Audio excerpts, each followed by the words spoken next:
सुबह की पहली किरण जब जमीन को छूटी है और परिंदे अपनी मधुर आवाजों में नए दिन का आगाज करते हैं, तो यूं लगता है जैसे जिंदगी एक नई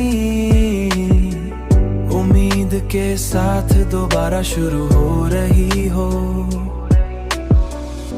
दोबारा शुरू हो रही हो। मगर दिल के किसी गोशे में तुम्हारी याद अब भी वैसी ही ताजा है, जैसे कल की बात हो। वक्त के गुजरने के बावजूद तुम्हारी मोहब्बत की खुशबू मेरे दिल के आंगन में बिखरी हुई है, और हर तन्हा लम्हाए में मुझे ये एहसास दिलाती है कि सच्ची मोहब्बत कभी खत्म नहीं होती।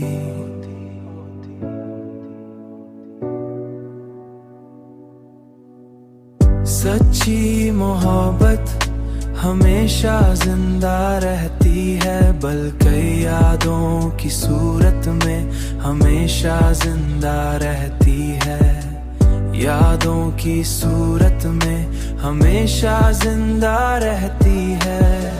सच्ची मोहब्बत कभी खत्म नहीं होती, यादों की सूरत में हमेशा जिंदा रहती है, दिल के आंगन में हमेशा जिंदा रहती है,